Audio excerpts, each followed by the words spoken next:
Hi guys, ಇವತ್ತು ನಾನು crispy broccoli pakoda ಮಾಡೋಣ ಅಂತ ಬ್ರಾಕ್ಲಿ ತಗೊಂಡಿದ್ದೀನಿ. ಬನ್ನಿ ಯಾವ ತರ ಬ್ರಾಕ್ಲಿ ಕ್ರಿಸ್ಪಿ ಪಕೋಡ ಮಾಡೋಣ ಅಂತ ವಿಡಿಯೋ ತೋರಿಸ್ತೀನಿ. ಗಾಯ್ಸ್, ಮೊದಲಿಗೆ ಬ್ರಾಕ್ಲಿನ ಚೆನ್ನಾಗಿ ತೊಳ್ಕೋಬೇಕು. ಬ್ರಾಕ್ಲಿನ ಫಸ್ಟ್ ಸ್ವಲ್ಪ ಬೇಯಿಸ್ಕೊಳ್ಳಿ. ಗಾಯ್ಸ್, ಬ್ರಾಕ್ಲಿ ಚೆನ್ನಾಗಿ ಬೆಂದಿದೆ, ಆಫ್ ಮಾಡ್ಕೊಂಡಿದ್ದೀನಿ ಸ್ಟವ್ನ.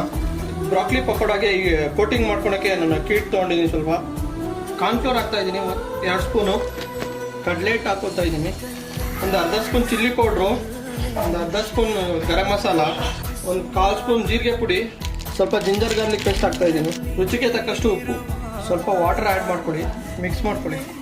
ನೀರು ನೋಡ್ಕೊಂಡು ಹಾಕ್ಕೊಳ್ಳಿ, ಜಾಸ್ತಿ ತಳಗಾದ್ರೆ ಕಷ್ಟ. ಹಿಟ್ಟು ಗಂಟು ಇಲ್ದಲೇ ಇರೋ ಥರ ಕಲಿಸ್ಕೊಳ್ಳಿ.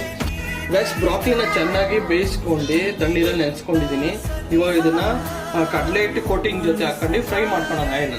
ಆಯಿಲ್ ಹಾಕ್ತಾ ಇದ್ದೀನಿ, ಬ್ರಾಕ್ಲಿ ಒಂದೊಂದೇ ಹಾಕ್ತಾ ಇದ್ದೀನಿ. ಬ್ರಾಕ್ಲಿ ಒಂದೊಂದೇ ಬಿಟ್ಕೊಳ್ಳಿ.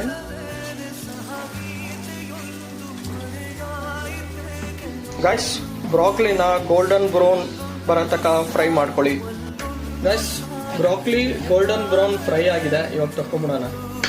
ಈ ಥರ ಗೋಲ್ಡನ್ ಬ್ರೌನ್ ಕಲರ್ ಬಂದಿರಬೇಕು ನೀವು ತಗೊಳೋಕೆ ಮುಂಚೆ. Guys, broccoli crispy pakoda ready ಆಗಿದೆ. ಈಗ ಇದನ್ನ ಟೇಸ್ಟ್ ಮಾಡೋದು ಯಾವ ಥರ ಅಂತ ತೋರಿಸಿ ನೋಡಿ. ಫಸ್ಟು ಒಂದು ಸ್ವಲ್ಪ ಚಿಲ್ಲಿ ಪೌಡರ್ ಹಾಕೋಬೇಕು ಇದ್ರ ಮೇಲೆ. ಅದಾದ್ಮೇಲೆ ಸ್ವಲ್ಪ ಆನಿಯನ್ ಹಾಕೋಬೇಕು, ಸ್ವಲ್ಪ ಸಾಲ್ಟ್ ಹಾಕೊಳ್ಳಿ ಮೇಲೆ. Broccoli crispy pakoda, wow, super ಆಗಿ ಬಂದಿದೆ ಗಾಯ್ಸ್. ಇದನ್ನ ಟೀ ಟೈಮ್ಗೆ, ಸಂಜೆ ಟೈಮು, ಇಲ್ಲ ಮಕ್ಕಳು ಹಠ ಮಾಡಿದಾಗ ಇದನ್ನ ಗೋಬಿ ತರ ಮಾಡ್ಕೊಟ್ರೆ ಅವರು ತುಂಬಾ ಇಷ್ಟಪಟ್ಕೊಂಡು ತಿಂತಾರೆ. ವಿಡಿಯೋ ಇಷ್ಟ ಆದ್ರೆ ಲೈಕ್ ಮಾಡಿ, ಸಬ್ಸ್ಕ್ರೈಬ್ ಮಾಡಿ guys. Thank you so much. See you next video. ಜಯ ಆಂಜನೇಯ.